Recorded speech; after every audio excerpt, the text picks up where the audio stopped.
una palabra inglesa que se puede traducir como aleatorio. Quiere decir que puede ser o no puede ser, ¿no? Y esto va en relación con el nombre de cada capítulo, ¿no?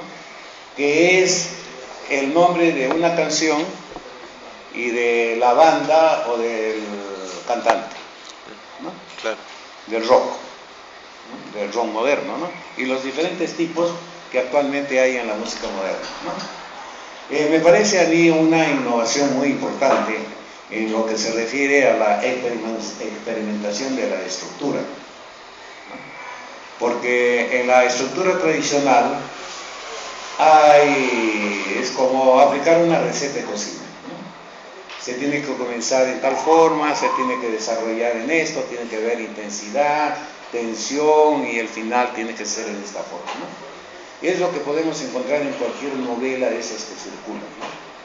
Pero acá no, acá hay una nueva estructura, hay una búsqueda de destruir la novela tradicional y encontrar un nuevo camino en la construcción de una novela.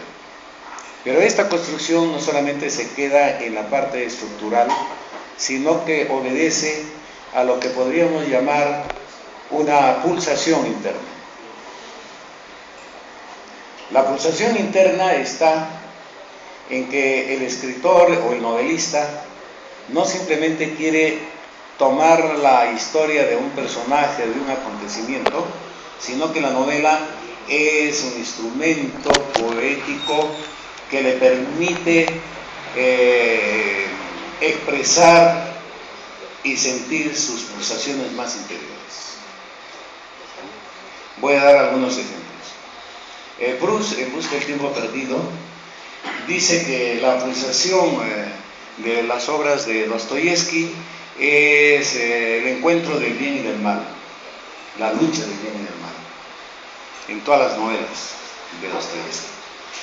Y que este encuentro del bien y del mal, Dostoyevsky en el momento, el clima más fuerte de este encuentro, lo presenta en ambientes tenebrosos, en sótanos o en tabernas incluso. Aplicando lo que Proust dice de Dostoyevsky, yo me propuse encontrar cuál era la pulsación de Proust. Y leyendo y releyendo encontré que la pulsación de Proust eran los celos.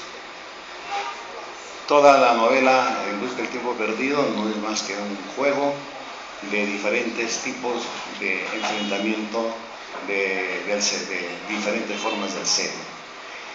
Y que a diferencia de los lugares oscuros y tenebrosos de Dostoyevsky, todos esos momentos culminantes del encuentro de los celos se da en ambientes abiertos y en salones llenos de luz.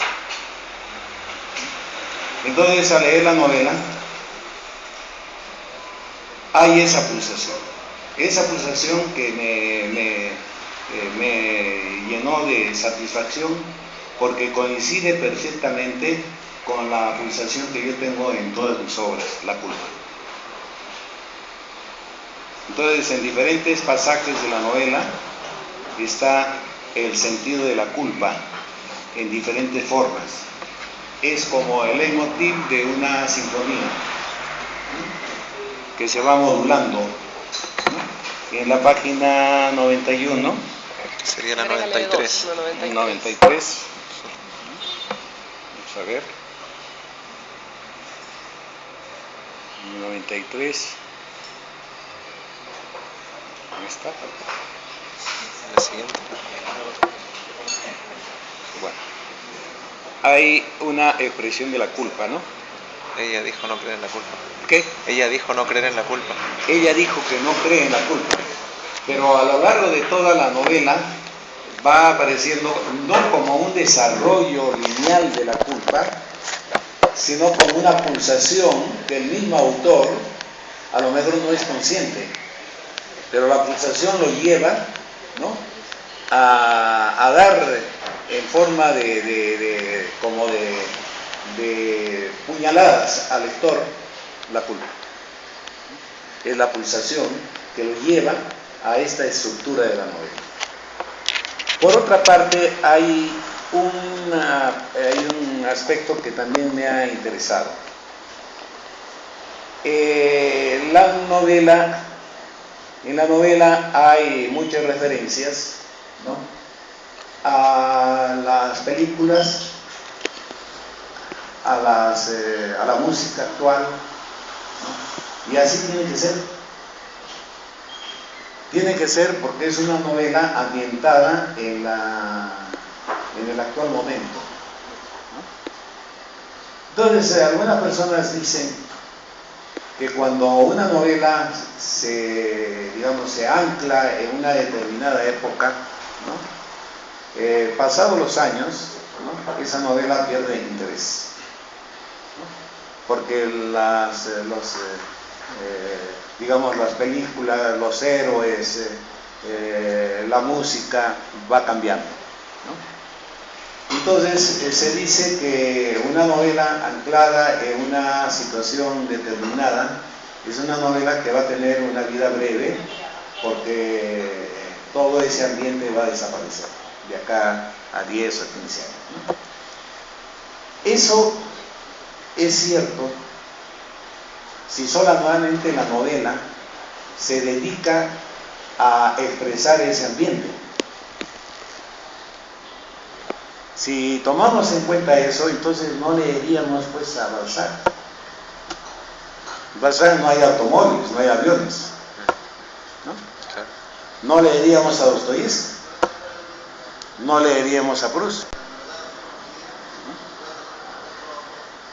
Y no leeríamos esas novelas en donde los personajes hacen referencia a la mitología griega o a la mitología judeo-cristiana, ¿no? Pero el problema no es ese, el problema es que ese ambiente temporal no es lo fundamental de la novela. Lo fundamental es la pulsación. Esa pulsación, ese sentido profundo del personaje, eso va a permanecer. Acá en la novela de Daniel hay una serie de expresiones, de palabras, ¿no?, que son localismos, como debe ser toda novela, porque toda novela debe tener un dejo que corresponda a su propia situación idiomática. Actualmente las grandes editoriales exigen a los lectores un lenguaje plano, un lenguaje insípido, universal, que pueda ser fácil de traducir y que pueda ser fácil también de que eso se entienda en cualquier parte del mundo hispánico, de habla hispánica. Pero eso es quitar una esencia a la novela. La novela, además de esa experimentación, de esa pulsación, debe tener un dejo. Debe ser el dejo del escritor. Y el escritor debe profundizar de tal manera que cuando cualquier lector lea algo de ese autor diga, es Daniel. ¿Qué es lo que pasa con García Márquez? ¿Qué es lo que pasa con Rulfo? ¿Qué es lo que pasa con Arguedas? En cambio con Vargas Llosa no. Con Vargas Llosa no pasa eso. Es un lenguaje estándar, plano, ¿no?, que no se identifica. Se da a leer a cualquiera un fragmento de cualquier novela, no de las primeras, sino de las últimas novelas de Vargas Llosa, y no pueden identificar. Pero se da a leer un fragmento de García Márquez, se dice, esto es de García Márquez.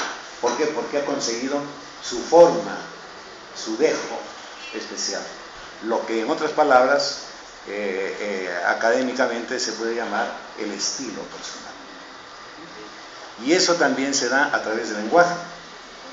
Pero entonces se dirá que si se emplea estos regionalismos, ¿no?, entonces yo, por ejemplo, ahí encuentro varias palabras, ¿no?, que no aparecen aparecen dentro del lenguaje, digamos, dentro del léxico popular peruano.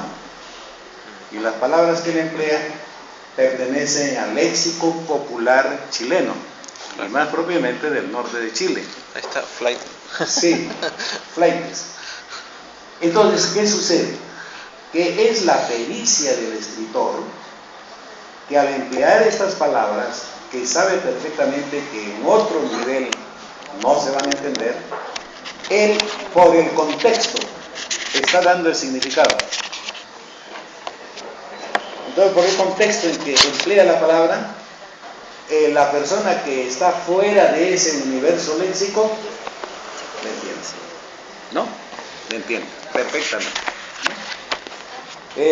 Y hay algunas otras palabras que tienen otro significado. Por ejemplo, dice, no cachaba bien algunos artículos del código. Acá la palabra cachaba, en el Perú, es acto sexual. Acá cachar es que se ajusta, ¿no? Claro. Que se ajusta, ¿no? Entonces, cualquier persona dice, bueno, que tiene que ver el acto sexual con el código civil, ¿no?